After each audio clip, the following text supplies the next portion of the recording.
Just a reminder, nothing I share here is financial advice. This is all based on my own experience, my strategy, and how I see the market. You're responsible for your own trades, so always do your own research, manage your risk, and never trade money you can't afford to lose. This content is meant to help you learn and think for yourself, not to copy or follow blindly.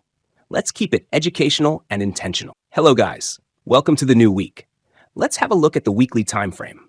What we can see here is a move down from the previous range. Now, instead of focusing on emotions, we simply look at the candles themselves. Previously, we had larger and larger bearish candles showing strong downside momentum, but now we can see something changing. The candles are getting smaller. That tells us one of two things. Either the selling pressure is slowing down or the sell pressure is being absorbed. And the result of both scenarios is the same: smaller candles. Now, smaller candles after strong momentum often indicate at least a potential range formation, and sometimes even a reversal. I'm not saying this is always the case, but for now, this low doesn't look bad. It would even be acceptable to see another sweep of it. However, as long as this area holds, I treat it as support. What we also have here is the 50% retracement of the previous weekly wick. Last week, we marked it out, and price almost touched it to the dollar. Almost. But that's fine. It was an area, and we can see that half of the previous wick got filled, and we saw a bounce from there. That was also where we had lower time frame levels, and from that confluence, we were looking for longs. Now, coming into this week, we can see that the candles are still opening in the upper part of the range. That is important. As long as that area holds, we should not expect a move into the lower part of the range. Only if that area gets lost, meaning we see a weekly candle closing below it and below the previous weekly low, then we can say, okay, now it's time to test the lows. It can absolutely happen, but we go step by step. We react to what we see, not what we imagine. And right now, we do not see a weekly close below this area. That tells me support is holding. Of course, a move down can happen, but that would be new information, and new information requires reaction, not prediction. So for now, I can only trade what is visible. What I did here is basically the same as last week. I took the Fibonacci tool and measured from the low to the close of the candle. That gives me the 50% retracement of the previous weekly wick. That level sits around 66,890. As always, it's not a line, it's an area, and we need lower time frame confirmation. For example, if we switch to the 3-day time frame, we can see a 3-day level sitting exactly in that region. Just like you would mark daily, weekly, or monthly levels, here we simply mark the 3-day level. Now switching to the daily time frame, we can see a daily level slightly lower, around 66K. So what do we have? Weekly wick, 50%, 3-day level, daily level. That's confluence. So if price retraces down, that is the first area I will be watching. I mark it as a zone, and inside that zone, I will look for reactions on the lower time frames. We can also mark out the weekly low itself as additional reference. Technically, we could also mark the weekly high and treat last week's candle as its own range. Then you could trade that range from low to high, and if it breaks one side, you look for continuation. That's just an example of how you can structure it. But for now, the key takeaway is simple. We have defined levels. We have defined confluence. We have defined invalidation. If price retraces into that zone, based on the mid-time frames, I will look for a bounce. Only if that area fails, I will look for lower targets, step by step.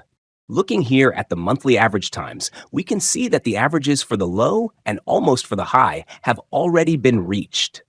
That means, based purely on averages, we would not expect a new monthly low or a new monthly high from here. Disclaimer, yes, it can happen, and it will happen at some point.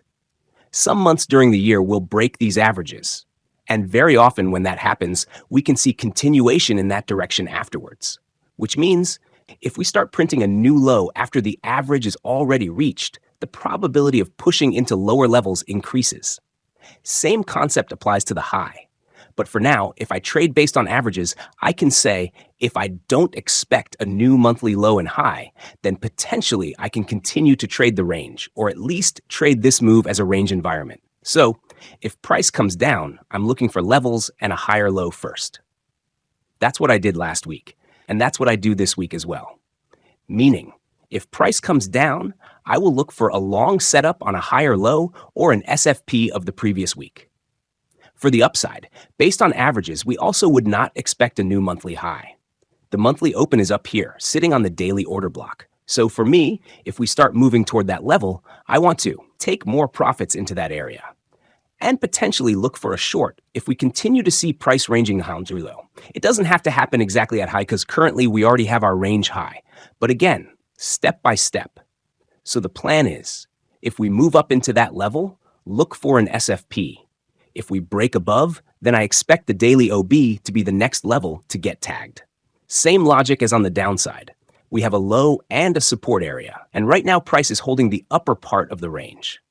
And on the upside, it's similar. We have resistance above, but price is currently holding the middle part. So we trade the range until one side breaks, and then we adapt. That's the plan for now. Now, if we look at the weekly momentum, we can see that price would need a close above roughly 71K to 72K to cross up. That is basically above the local range high, so it's extra confluence for that area. Meaning, bears want to keep price below it, bulls want to close above it and make the next step maximum.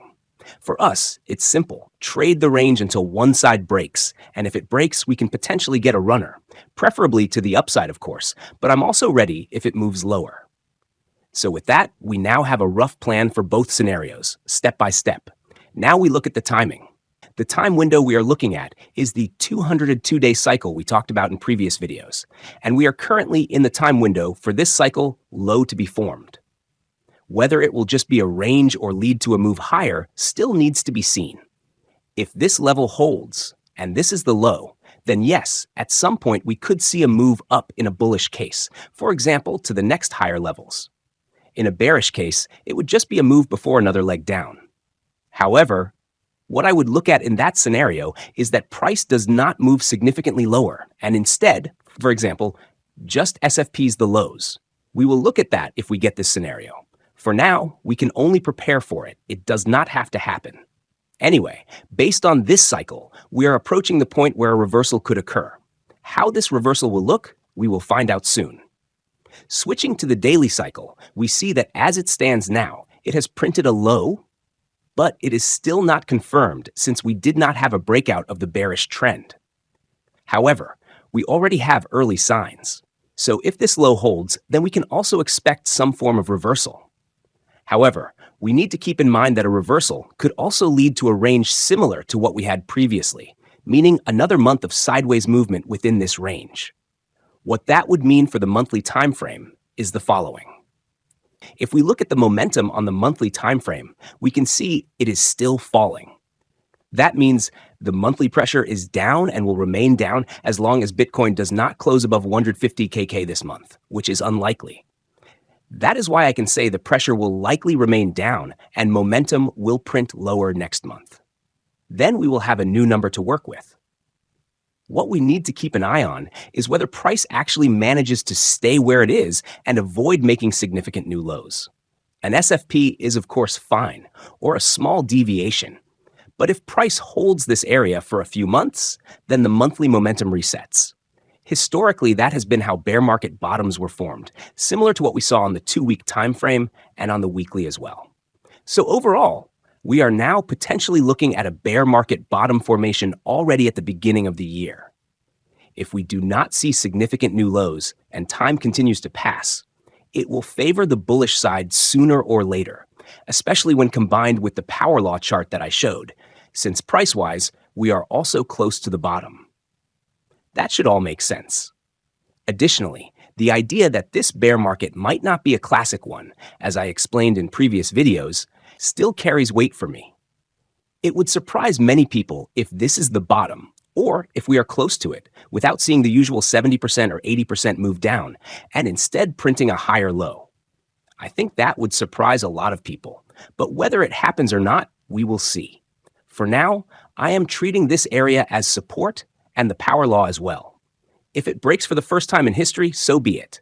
But until that happens, I will go with that data. Here on the yearly Fibonacci time, Bitcoin is ranging between a few levels and this fib circle. You can see how it always gets rejected at that level and slowly grinds down. So simply put, As long as price is not above it, it acts as resistance and price can continue grinding down. If it breaks above it, then we look for the next higher levels to be touched. All of that would ideally align with the yearly fib time date, meaning in the best case, the price level and the time date meet at the same point. That is usually where we see the strongest reactions. If price moves down into that area, it usually signals a reversal when both price and time meet. That would, of course, be another confluence for the bottom to be formed here, adding to what we discussed before. It can take some time, of course, but if it does not break down to the next deviation levels, then sideways or upward movement would be the more likely scenario. In the worst case, we of course have lower levels, but they only become relevant if we see a new lower low based on candle closes. Okay, so what we have here is the open range for today, and we have a few levels marked out. For now, I am still in my trades that already hit TPs, as I updated in the Discord and Telegram. I also shared when I was executing them and where I set the limits. If you're interested in such updates, where I not only show the technical analysis, but also share when I execute my analysis, which is a very important part of trading, then you know where to find it. Because we all can read a book, but without practice and execution, that does not mean much. That is why I also show when I enter trades. These are not signals, but an example of how real trading works. With that said, I am still in my short as a runner and the same on the longs. I keep runners on each of them, but I also trade the local range. And when I am in such trades, I do not really like to take new trades that do not offer a better entry than the ones I already have. For a long, I would prefer lower prices, and for a short, higher prices. Otherwise, it does not make sense to open new trades. However, if there is a good setup, I would still look to trade it. Now, looking at the local move here, I do not see anything I want to trade right now. Yes, price is at some support, but knowing that the week just opened, I would like to see a proper low or high being formed. Right now, that is not something we see. This is not a good weekly low. And the same actually goes for the previous week's low as well. That does not mean it has to be taken out now, but it is clearly a level where we can trade into at some point. Going step by step, we first marked out the previous weekly 50% and the daily and 3-day levels. A move into that level would be more interesting for me to trade because there I would only have a few attempts to catch the low. That means either on the higher low area or an SFP, in the worst case, for the idea to remain valid for a move up. If it breaks down, then invalidation is very close, and I get out and look for the next levels lower. With that said, I'm currently not interested in a new trade from here with this weekly low looking like this. If we get a move lower and I take action, I will update it in Telegram. Now, what to look for if price moves lower? First of all, it can just be a wick into this support level. It does not have to touch the bigger level below. That would be preferred, but it does not have to. It can form a nice low here. But in that case, if I trade it, I would treat it as a scalp first and then leave a runner if, for example, the upper resistance is reclaimed. If that happens, one could leave a runner toward the next high and potentially higher prices towards 73K, which for now is my main target, and also the daily OB higher. But we go step by step. For a short, I would like at least a new high, because I do not see a reason to take another short if I already have a good runner from the range. Unless we get a new high, there are no new shorts for me. But if price comes into the higher levels, I will look to take more profits on the longs and then look for weakness, maybe an SFP or a break of structure to turn into a short if there is a setup. If price moves higher or if there is a setup and I enter a short and it stops me out, then the next level I would focus on is the daily OB. There, I would look to take some profits on long runners and look for the next short. Of course, if there are setups for longs, I will look to add. But for now, I do not want to overtrade and will just wait for better setups. Locally, we have support and resistance, but the better trades are below or above those levels. And this weekly open is not fully formed yet, as we do not have a proper weekly high or low. So I need to wait at least for some of this get taken out and for the Monday range to be formed. However, if we get an early Monday move down into the bigger level, that could form an early low of the week. So that is something I keep an eye on. The same goes for the high, of course. And that is basically it. So the summary is higher time frame context. We are inside the 202-day cycle window where a potential cycle low could form. A reversal is statistically possible here, but it is not confirmed yet. Monthly momentum is still down and will likely remain down unless Bitcoin closes above 115K this month. If price holds this area for several months without significant new lows, it supports a bear market bottom formation. Power law and historical structure suggest we are near long-term support. Until proven otherwise, this area is treated as support. 2. Range environment. Based on monthly averages, a new monthly high or low is statistically less likely. That favors range trading for now. The plan is to trade inside the range until one side clearly breaks. A confirmed breakout, especially above 71 to 72K weekly close, would shift momentum. 3. Key levels to watch. Weekly 50% retracement of the wick. 3-day level. Daily level around 66K. Weekly low and range boundaries. 73K as upside target. Daily order block above as higher target. Lower deviation levels only relevant if we get confirmed lower closes. 4. For current positioning. Shorts and longs are still running as runners. Partial profits already taken. No need to open new trades without better entries. Prefer lower prices for new longs, higher prices for new shorts. Overall plan. Trade the range until breakout. Do not overtrade. Protect runners. Wait for clean setups at key levels. React step by step, no guessing. Bullish bias long-term if no significant new lows. Neutral to range short-term until breakout. Prepared for both directions. And that's basically it. If it was helpful or you enjoyed it, let me know or join us. I wish you a nice day, and I'll see you in the next one.